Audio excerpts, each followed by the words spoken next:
Audio Jungle. पगड़ी संभाल जट्टा किसान संघर्ष समिति की ओर से बाढ़ मुआवजे को लेकर 7 फरवरी से उप तहसील कार्यालय जाखल में धरना प्रदर्शन किया हुआ है। तस्वीरें आप देख पा रहे हैं उप तहसील कार्यालय जाखल के बाहर की, जहां किसानों ने लगातार धरना प्रदर्शन किया हुआ है। आज किसानों की ओर से एक विशेष बैठक बुलाई गई है और इस बैठक को लेकर किसान संघर्ष समिति की ओर से एक बड़ा निर्णय वो लिया गया है। उन्हीं से जानते हैं कि क्या वो निर्णय आज लिया जा रहा है। हमारे साथ हैं पगड़ी संभाल जट्टा किसान संघर्ष समिति के जाखल ब्लॉक प्रधान लाभ सिंह जी, आज एक विशेष मीटिंग में आपने निर्णय लिया, क्या क्या निर्णय है और आगामी क्या रूपरेखा तैयार की जा रही है? 31 जुलाई ਨੂੰ जी पूरा अपनी बड़ा सम्मेलन था किसानों का जी। उस दिन एसडीएम साहब, डीआरओ साहब, तहसीलदार साहब ने विश्वास दिलाया था भी 15 तारीख तक सभी किसानों का मुआवजा आ जाएगा, जो बाढ़ 2023 में 12 तारीख को आई थी। लेकिन आज तक कोई एक पैसा भी किसी किसान के खाते में नहीं आया। सो आज हमें अपना तहसील के इकट्ठे होकर 17 तारीख का जिले का सम्मेलन बैठक बुलाई है किसानों की, जो हमारे अपना अधिकारी हैं किसानों के। उसमें जे 15 तारीख तक कोई मुआवजा ना आया तो बड़ा फैसला लिया जाएगा।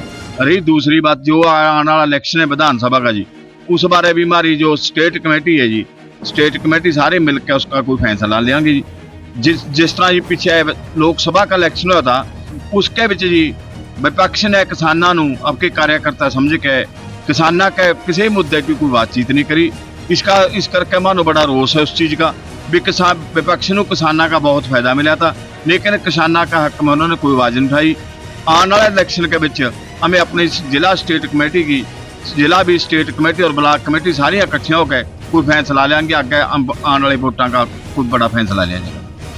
हमारे साथ उप प्रधान जग्गी महल जी हैं। जग्गी जी, आप स्पष्ट करना चाहेंगे कि विपक्ष में किस नेता की बात की जा रही है, कि किस नेता ने जिसने आपको मतलब उम्मीदें जताई और लोकसभा चुनावों में आपने उनका साथ दिया और आज आपके साथ वो खड़ा नहीं है?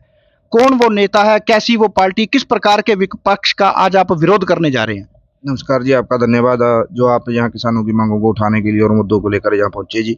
आप सभी को पता है जी, जब से किसान आंदोलन चला था तब से किसानों का बहुत बड़ा नुकसान हुआ, जिसमें 750 किसान शहीद हुए, लाखों करोड़ों का नुकसान हुआ और भी बहुत कुछ हुआ। और तब से लेकर किसान बीजेपी से नाखुश थे और जिसका सीधा फायदा कांग्रेस को मिला जी और इंडिया गठबंधन को मिला। हमारे यहाँ से शैलजा कुमारी जो हैं सांसद चुनी गई हैं और वो हर एक बूथ पर एक बड़ी जीत से जीते हैं जहाँ जहाँ किसान संगठन मजबूत थे। और अभी आगे उनको उम्मीद भी है कांग्रेस को कि बीजेपी से ना कुछ किसान हैं जो हमें सीधा वोट देंगे। जय इंडिया गठबंधन को भी यही उम्मीद है कि किसान बीजेपी से ना खुश होकर के हमें वोट देंगे। यानी किसानों के कंधे पर बंदूक रखकर चलाई जा रही है। बिल्कुल है जी। अब की किसानों की जो एमएसपी का गारंटी कानून की मांग है, उस पर कोई विचार नहीं हुआ। अब जैसे कि सभी को पता है, किसानों के ऊपर कई बार कई नेताओं ने झूठे पर्चे दर्ज करवाए, उनको रद्द करवाने के लेकर के कोई इनका प्लान नहीं है और ना ही इनके कोई मैनिफेस्टो में इन्होंने कोई गारंटी शुदा जो है कोई बातें कही हैं कि ये मुख्य बिंदुओं पर हम काम करेंगे। बस इनको ऐसे चल रहा है कि जैसे पहले 17 साल पहले लोग एक पार्टी से नाखुश हुए, दूसरे को वोट दिया और दूसरे को नाखुश हुए पहले वाले को दे दिया। लेकिन हम इस बार साफ कहना चाहते हैं, अब कई मलयाईखोर नेता भी हैं जो कांग्रेस में आकर सोच रहे हैं कि हमारा बड़ा हो जाएगा, उनको भी हम सीधा चेतावनी देना चाहते हैं। जैसे टोहाना से ही हमारा हल्का टोहाना पड़ता है, यहाँ पंचायत मंत्री रहे पूर्व जेजेपी नेता हैं देवेंद्र सिंह बावली, अभी वो अपने आप को कांग्रेसी नेता बता रहे हैं। जबकि शैलजा की बड़ी जीत किसान आंदोलन के चलते हुई, किसान मजदूर गुस्से के चलते हुई, और देवेंद्र बावली बता रहे हैं कि टोहाना से 1 लाख से ऊपर की वोट जो है हमने उनको दिलाई है। जेकर उनको कांग्रेस गलती से जैसे जेजेपी से आए हुए दूसरे अन्य नेता है, निशान सिंह है और भी कई नेता हैं, वो गलती से कांग्रेस की टोहाना टिकट लेते हैं, तो कांग्रेस को हम सीधा और साफ शब्दों में बताएंगे कि टोहाना की टिकट उनसे हाथ से निकल जाएगी और कभी भी वो टोहाना से नहीं जीत पाएंगे। हाँ, अन्य किसी का मेहनती और ईमानदार आदमी को टिकट मिलेगी तो जहाँ चांस हो सकता है कि लोग उसके बारे में सोचें। और इसके साथ जो प्रधान जी ने बताया कि वो इस सोच में ना रहें कि बीजेपी से ना खुश होकर वो हमें ही वोट देंगे। जेकर हमारे मुद्दों को नहीं उठाया जाएगा, मुद्दे के ऊपर बात नहीं की जाएगी, तो हम कोई उनका विरोध करके आगे से अच्छा कैंडिडेट या अच्छा नेता के तरफ वोट देने का जो है तैयारी कर सकते हैं। मान लीजिए इस अल्टीमेटम के बाद वो विपक्ष के नेता आपके बीच आ जाते हैं और आपके इस प्रदर्शन में शामिल हो जाते हैं, तब आप क्या निर्णय लेंगे? जो पार्टी छोड़ के नेता आए हैं दूसरी पार्टियों से।